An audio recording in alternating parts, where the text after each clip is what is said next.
telemóvel pelos condutores. O Governo está a rever o Código da Estrada e José Manuel Trigoso, da Prevenção Rodoviária, explicou à TSF porque é que não concorda com o uso de telefones portáteis, mesmo que apoiados pelo chamado kit de mãos livres. O problema é que todos os estudos indicam que a utilização do telemóvel de mãos livres ou a utilização na mão é praticamente tão perigosa uma coisa como outra, não é? Portanto, deve ser estudado a atual autorização generalizada de mãos livres no sentido de reverter a situação. Mas então o que sugere é que não se use de todo o telemóvel? A nossa ideia é de que a utilização do telemóvel não seja autorizada em caso nenhum do que a conduza. José Miguel Trigoso, da Prevenção Rodoviária Portuguesa, entre outras propostas feitas ao Executivo, a Prevenção defende ainda que a taxa de alcoolemia máxima permitida aos condutores com idades entre os 18 e os 24 anos seja de 0,2, ou seja, abaixo dos atuais 0,5. O presidente da companhia chinesa que concorre à privatização da EDP espera que o governo português seja isento e transparente. A agência Lusa falou com ele em Pequim. O responsável máximo pela empresa Três Gargantas disse contar com uma avaliação puramente comercial e não influenciada por questões políticas. As informações que têm sido divulgadas sobre o processo de privatização indicam que a empresa chinesa é aquela que colocou sobre a mesa o saco de dinheiro mais gordo. E esta manhã, Nuno Domingos, vários jornais dizem que a opinião da EDP, transmitida ao Governo e que não é vinculativa, aponta para um duelo final. Os alemães da E.ON oferecem 3,25€. Os chineses da companhia Três Gargantas, que gera a maior barragem do mundo, no Rio Amarelo, oferece mais 20 cêntimos, 3,45€. Depois, há outras diferenças. O parceiro do Conselho o Conselho de Supervisão da EDP, citado hoje em vários jornais, elogia a complementariedade dos projetos de internacionalização propostos pela E.ON. A E.ON e a EDP têm interesses comuns na energia eólica, por exemplo, nos Estados Unidos, onde a EDP é mais forte que os alemães. Já os chineses apostam muito na vantagem financeira, garantindo uma linha de crédito para investimento futuro em condições a definir. Além disso, o Conselho terá também gostado das garantias apresentadas pelos chineses quanto à independência da empresa. O Diário Económico fala hoje, e também o Público, um interesse político mais forte do lado dos alemães. Há ainda um terceiro candidato que não está oficializado neste parecer do Conselho Superior, mas que está na participação da Par Pública, que é a detentora da participação de 21% do Estado na EDP. A Par Pública inclui no lote final a Eletrobras brasileira. O problema com a Eletrobras é o acordo que terá sido estabelecido com a Iberdrola espanhola, principal acionista atualmente da EDP, porque um jornal brasileiro falava esta semana na possibilidade de um acordo para controlar no futuro a EDP entre a Eletrobras e a Iberdrola. O acordo foi, entretanto, desmentido pelos espanhóis. Adivinham-se faíscas nos bastidores. E agora, os últimos dados sobre o desemprego, nada que não se tivesse à espera. Entre outubro e novembro, inscreveram-se nos centros de emprego mais 16.170 portugueses. Os números do Instituto de Emprego e Formação Profissional revelados esta manhã resumem o crescimento do desemprego com esta percentagem, 2,9%, quase mais 3% de inscritos, gente à procura de trabalho. E olhando para a variação entre novembro do ano passado e novembro deste ano, o aumento é ainda mais significativo, variação estatística de 6,7%. A Thomas Cook, segundo operador de turismo na Europa, um dos operadores-chave para o Algarve, anunciou esta manhã o encerramento de 200 lojas na Grã-Bretanha, 600 trabalhadores vão para a rua, isto depois da cotação bolsista da empresa ter caído a pique nos 90% desde março. O presidente do ainda gigante do turismo reconhece que a empresa não está em grande forma, mas promete lutar pela recuperação no próximo ano. I think it's Thomas Cook that has not been in very good shape this year in the UK, and we are taking action to make sure that for the year that comes we will be in a much better place. Quando o TSF lhe deu esta notícia, Lidérico Viegas, presidente da Associação Associação de Hotéis e Empreendimentos Turísticos do Algarve, não se mostrou surpreendido, mas, claro está, ficou desagradado. Naturalmente, todos os negócios que tomam-se do que tem no Algarve poderão ter uma redução nas vendas e que o que vai afetar negativamente nos resultados económicos das empresas. Naturalmente, os prejuízos serão elevados à conta do que terá mais dificuldade em cumprir as suas obrigações para os hoteleiros. Não se põe de falências de unidades hoteleiras ou de empreendimentos turísticos, que é tudo toma-se o que esteja ligado a termos societários, mas não deixa naturalmente de ter as suas consequências. Sim, a inquietação dos agentes do turismo no Algarve perante o encerramento de 200 lojas da empresa de viagens Thomas Cook na Grã-Bretanha. Os britânicos são os principais clientes do sol e do mar algarvios. No dia em que é oficialmente assinalado o 10º aniversário da Declaração do Douro Património Mundial, os verdes, e não só, como já vamos ver, insistem na denúncia da barragem do Tua.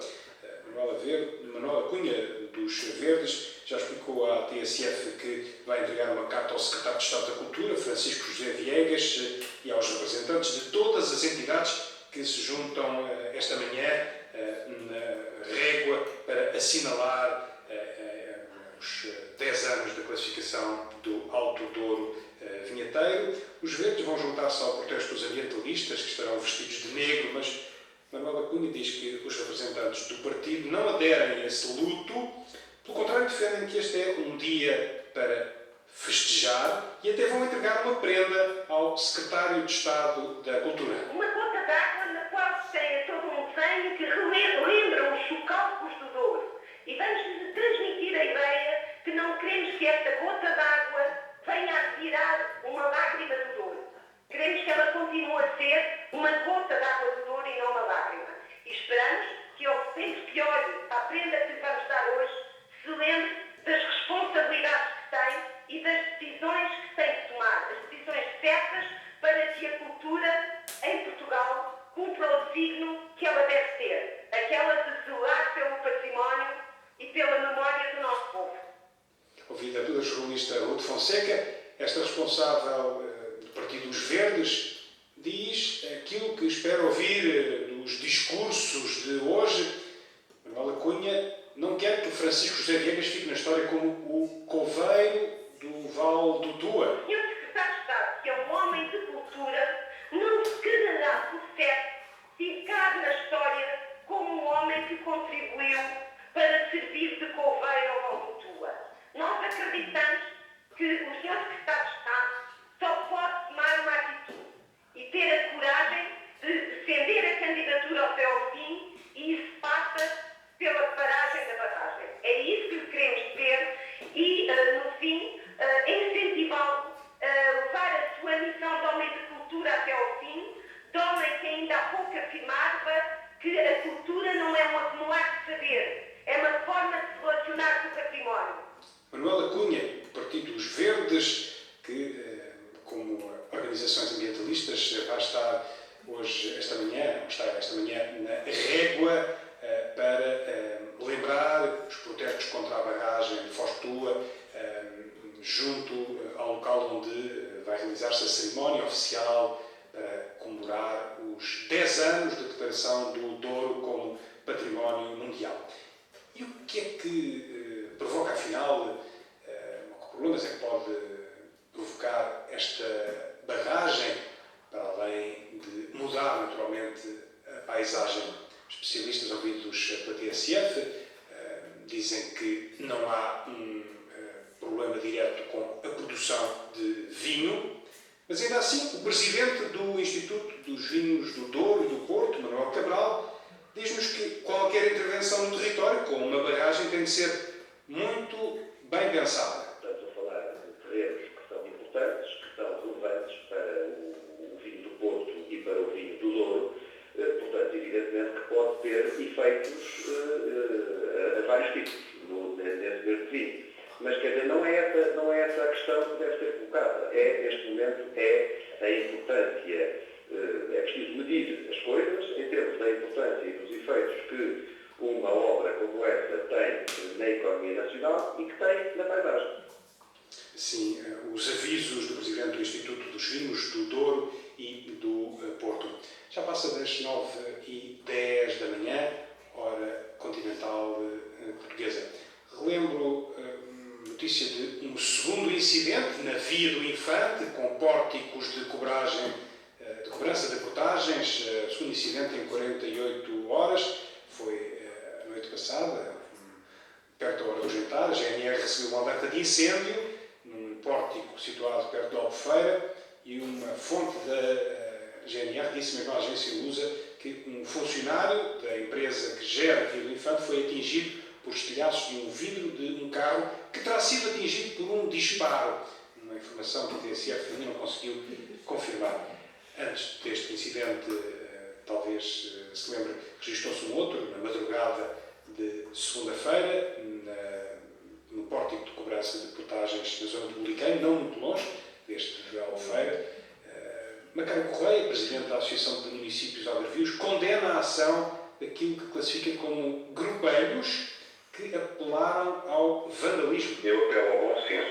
Todas as pessoas que têm esses impulsos mais explosivos, todos os grupos e grupelhos que têm andado envolvidos nestas situações de desacato ou de semi-desacato e de apelo a um certo tipo de vandalismo, que se comportem decentemente, respeitem a opinião dos outros e não vandalizem aquilo que é de todos. Também ouvido pela TSF, João Vasconcelos, da Comissão de Utentes contra as Portagens na Via do Infante, condena este tipo de ações, garantindo que não se encaixam no apelo que lançaram à desobediência civil. Nós condenamos e repudiamos veementemente este tipo de atitudes.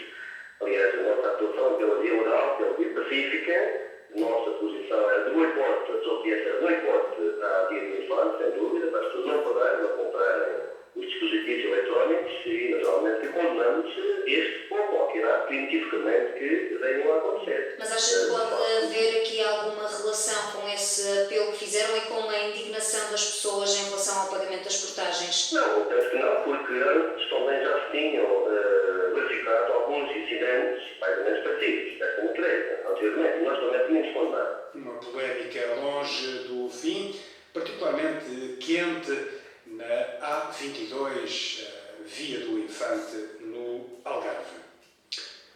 A partir da manhã é possível saber mais sobre a viagem de Roald Amundsen ao Polo Sul. É uma viagem que está hoje em destaque. Completa-se um século sobre a chegada dos primeiros exploradores à Antártida. A exposição abre amanhã portas no Museu da Farmácia em Lisboa e vai mostrar fotografias, documentos, objetos, incluindo, pela primeira vez, a exibição de fotografias da passagem da expedição pela Ilha da Madeira. João Neto, diretor do Museu da Farmácia, considera que são fotografias de grande valor histórico. Eu nunca tinha visto imagens do Funchal do início do século XX. É realmente interessante ver a Ilha da Madeira. Geralmente é sempre fotografias ou então por aguarelas e ali vamos ver o início do século XX. Se vê ainda algumas das tradições que hoje nós tentamos manter. Ver imagens desta equipa, como também ali algumas faturas do hotel, de equipamento e de provisões que eles adquirem na Ilha da Madeira. Fotografias da época e, sobretudo, também um outro dado muito importante, que são imagens do filme que foi feito ao longo da exposição. E João Neto destaca ainda duas peças especiais. A farmácia do Amundsen, que ele citou nesta exposição, mas também de um outro grande herói do Polo Sul, que é o Shackleton. São duas peças essenciais na nossa coleção no Museu da Farmácia. Portanto, e pela primeira vez nós vamos mostrar e evidenciar a importância que a saúde tem para o atingir estes ambientes tão difíceis para o homem que era no final do século XIX e princípio do século XX. A exposição sobre esta expedição de Amundsen ao Polo Sul está no Museu da Farmácia, em Lisboa, a partir de amanhã e vai ficar por lá até meados de fevereiro.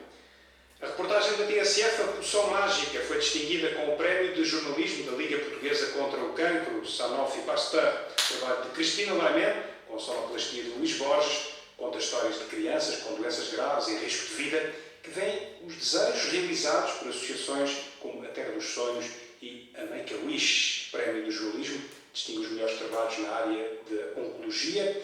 Em Execo, com a reportagem da TSF, foi distinguido um trabalho da TVI. A cerimónia de entrega dos prémios está marcada para o próximo domingo, no âmbito do encerramento das comemorações dos 70 anos da Liga Portuguesa contra o Cancro. Voltamos às marcas desta manhã de quarta-feira, João Manuel Alcazar. A Prevenção Rodoviária Portuguesa propôs ao Governo que proíba totalmente o uso de telemóveis pelos condutores, mesmo quando os telefones são apoiados pelo chamado kit de mãos livres.